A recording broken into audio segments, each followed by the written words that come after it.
with the Senate Majority Leader, John Thune, South Dakota. Mr. Leader, welcome back to the show. Thanks, Guy. Great to be with you. Well, I have to ask you, because we've spoken to a number of your conference members over the last couple of days, and it sounded like there might have been a breakthrough earlier in the week, and then it seems like that has gone nowhere. Where do things stand right now when it comes to refunding the Department of Homeland Security and ending this partial government shutdown that Democrats started 41 days ago?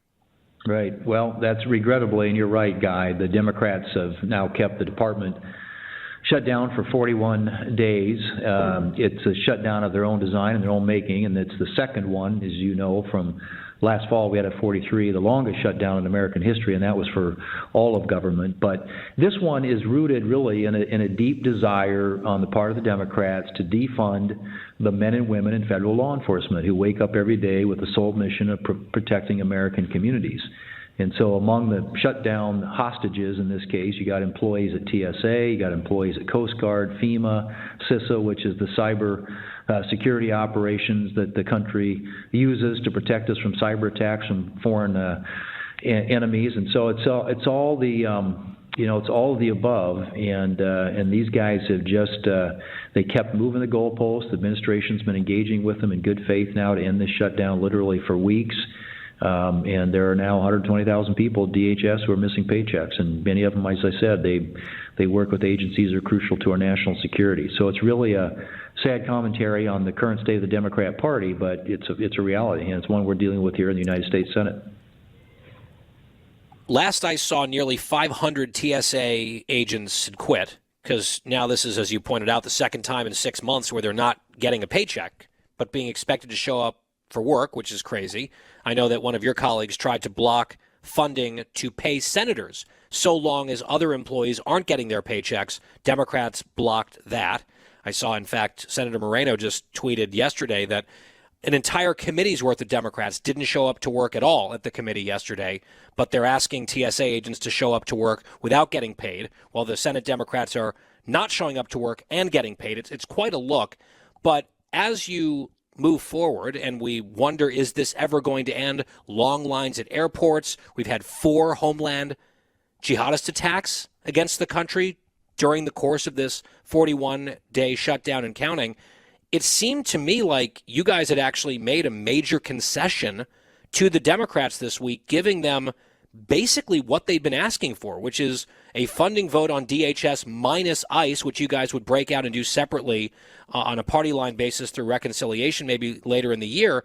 That's what the Democrats have been lining up on television saying, this is what we want to do, this is our proposal, why won't the Republicans do it?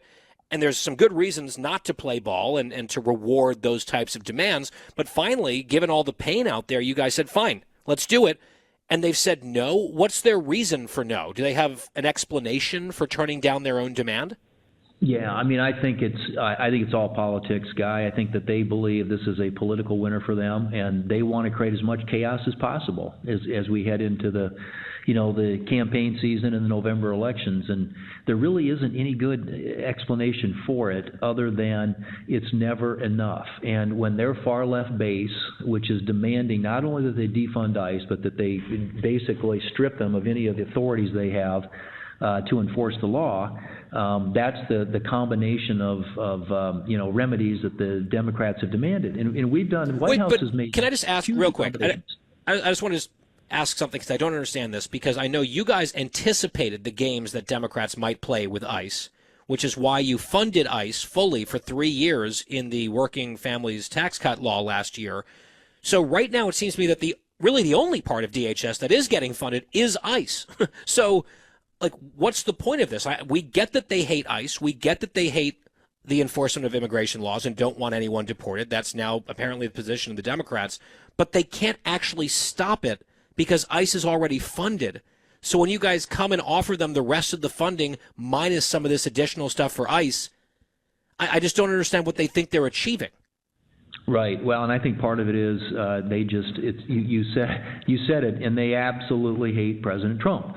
And so I think all of this kind of comes back to Because we did. We gave them, and frankly, you're right. We kind of predicted this would happen a year ago, which is why in last summer's One Big Beautiful Bill, we advance funded ICE. And so ironically, right now, ICE is getting paid, even though these other agencies aren't.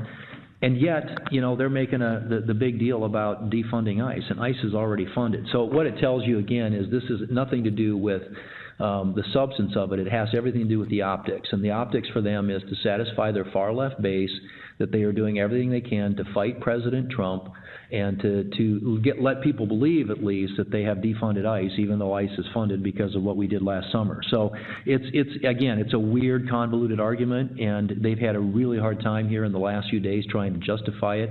Right now they are. It is a party that, in my view at least, is completely out of step with the American people on so many issues, because defunding the police, defunding law enforcement is not a winner across this country, but it is with a far-left Democrat base who believe in open borders and believe that people ought to be in this country, continue to be able to be in this country illegally. Let me ask you this, because you guys have held multiple votes to reopen DHS, and the Democrats have filibustered every single time, with the only exception being John Fetterman from Pennsylvania. The rest of his Team Blue, 46 out of 47, have stood together and filibustered and kept DHS shut down every time you guys have tried to vote. And again, until like 6 minutes ago, their insistence was, we just don't want to do any more ICE funding, so strip that out and we'll fund the rest of it. You guys, in some ways, just kind of acceded to that to break the logjam. I think it's a debate about whether that's a good idea or not to reward them, but that was the choice you guys made. And then they came and rebuffed it anyway. Have you guys held a vote yet on the floor? Because I feel like that might be one way to turn the screws, being like, all right, now you're getting the thing that you asked for. Let's put it on the floor and see how many of them are willing to keep the filibuster going. Do you think any of them might be wavering, or is it going to be 46 of them again? Yeah, and we just did that. We had a procedural vote that would have let us get on to the bill that would allow us to, like you said, give them essentially what they were asking for, which was to defund what's known as ERO, which is the Enhancement and Removal Operation wing of ICE. Now, again, when I say we let them do that, we can let them do that because we had the foresight to pre-fund this last summer, and we would come back and backfill it with a reconciliation bill later this year. But essentially is we gave them what they asked for. And they just came down here now. This vote opened an hour and a half ago, and 46 Democrats, same 46, voted no. Fetterman was the only Democrat to vote yes. And we thought we were actually, in a landing place here. But I think these guys are so scared of that far-left base, and Chuck Schumer is so afraid of his own shadow these days, and what AOC and other folks in New York might, or his own caucus might do to him. So he's just not in a place to negotiate. So we were trying to, work with some of his Democrat colleagues who I think were more inclined to actually have a solution to this. But what they've essentially done, Guy, is blown up the appropriations process. They blew up the nominations process earlier this year. I've mentioned this to you before, but we cast more votes in the Senate last year than any Senate for 80 years, going back to the 1940s, with one exception. And largely because the Democrats were forcing us to use all the procedural tools that we have to get anything done here in the Senate. And it's this hatred, blind hatred of President Trump. It's Trump derangement syndrome. And honestly, that's what seems to be driving these people more than anything else. So what can be done? Because I feel like the Republicans yet again have been the adults in the room, making the concessions, giving them what they wanted for the most part, and they still got no for an answer. They're still filibustering away. The lines at airports are 4 hours plus in some locations. We've had 4, as I mentioned, jihadist attacks on the homeland while the Homeland Security Agency is shut down and hamstrung and not being paid. If that stuff doesn't move them, all the terrible optics on TV and the pain for travelers and the terrorist attacks, and then you come and give them what they've asked and they say no to that, what is the exit strategy from this? What can be done? Are they? Well, if you could come out and you guys would say, here, fine, we'll abolish ICE. Maybe they'd say yes. I mean, it's crazy. Yeah, it is crazy. And they just keep, these are, it's time to release the hostages, enough of the games, time to get serious, but they don't seem to be getting serious. So there are alternative measures that will probably have to be taken here. And, of course, like we've been what? talking to the White House about that. Well, I think at this point, let me just say that there's a plan B here, but I think that plan A is the best plan, and that is to work to get this done through the normal appropriations process. And then, you know, obviously we have available to us a reconciliation, which is a budgetary tool that enables us to do some things at 51 votes. But we've talked through all the options. We've kind of been preparing for this. We had hoped fully that they would actually play ball this time, and since we gave them what they asked for, but every time we do that, they move the goalposts a little bit further out, and it's the same game, same story, second verse.